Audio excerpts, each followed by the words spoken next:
Before we start, I would like you to hit that red subscribe button so that you never miss out on any of our videos. There are almost 8 billion people in the world, and of that number, only about 3,000 people are billionaires. The people who fall in the category of billionaires earn their wealth by doing many things. While some are entrepreneurs, some inherited their wealth and invested their inheritance in profitable ventures. While the source of billionaires' wealth varies by who they are, one thing is constant: they have never stopped trying to make more money. While some of them may not actively chase riches anymore, the financial decisions they made years ago still earn them a lot of money.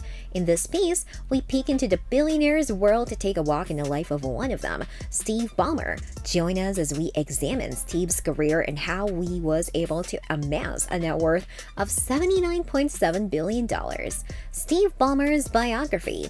Born in Detroit, Michigan on the 24th day of March 1956 to Beatrice Jurvik and Frederick Henry Ballmer, who was at the time a manager at the Ford Motor Company, Steve Ballmer grew up in Farmington Hills, Michigan, and moved to Brussels in 1964, where he attended the International School of Brussels. He proceeded to Lawrence Technological University in 1973, where he took college prep and engineering classes. He also attended the Detroit Country Day School, Beverly Hills, where he graduated as a valedictorian and National Merit Scholar. He would later gain admission to Harvard University, where alongside studying, he managed the Harvard Crimson football team and was a member of the Fox Club. He also worked at the Harvard Crimson newspaper and the Harvard Advocate, while living very close to Bill Gates, who he would later outsource in the William Lau Putnam Mathematical Competition, which was sponsored by the Mathematical Association of America.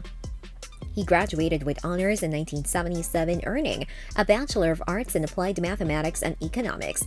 Upon graduation, Steve started working as an assistant product manager at Procter & Gamble. He did that for 2 years, and at some point he shared an office with Jeff Immelt, who would later become the CEO of General Electric. Steve also attended the Stanford Graduate School of Business for his MBA, but dropped out in 1980 to join the Microsoft startup. He married Connie Cinder in 1990, and their marriage was blessed with 3 children. Now that we are familiar with Steve Ballmer, let us take a look at the things he did to become a billionaire. Journey to millions. Ballmer and Microsoft. In June 1980, Steve Ballmer joined Microsoft as the first business manager hired by Bill Gates and the 30th employee of the company. He started with a $50,000 salary and a 5 to 10% stake in the company. By the time Microsoft got incorporated in 1981, Ballmer owned 8% of the company. He would later sell 39.3 million Microsoft shares in 2003, which amounted to $955 million at the time. The sale of his shares reduced his stake in Microsoft to 4%. During his years at Microsoft, he served in many capacities across several Microsoft divisions such as operations, operating systems development, sales, and support. He became the Executive Vice President, Sales and Support in 1992, a position he held until July 1998 when he became the President of Microsoft, answerable only to the Chairman and CEO Bill Gates.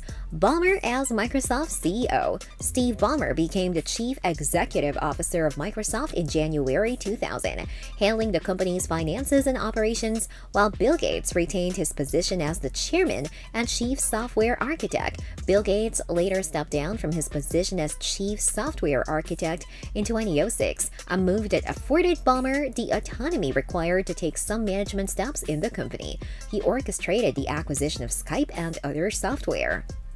During his tenure as CEO, although Microsoft's share price was stagnant, the company made a great increase in annual revenue. Its net income increased by 215%, and its gross profit was double what Google and IBM made. While he made a lot of money for Microsoft, Ballmer was greatly criticized for not keeping up with technological evolutions in terms of smartphones, tablet computing, smart cars, and music players, which gave other companies such as Apple and Google an edge over the company. In an effort to work on this, Microsoft, led by Ballmer, unveiled Microsoft Surface, a tablet. This was followed by the acquisition of Nokia's mobile phone division, which was Microsoft's last acquisition by Ballmer as CEO. Ballmer retired as Microsoft's CEO in 2014 and was replaced by Satya Nadella. Investments, shares, and other ventures.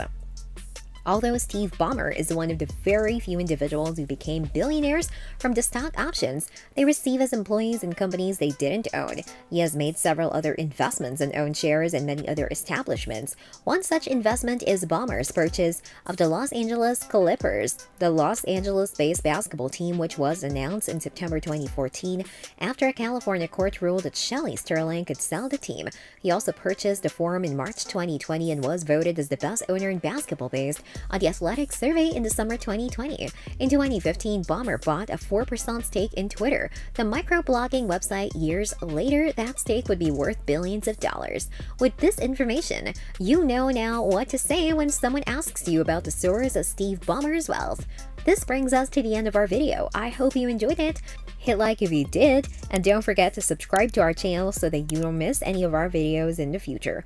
Also, watch the 2 videos that are on your screen because I'm sure you love them. With that, I'll see you in the next video.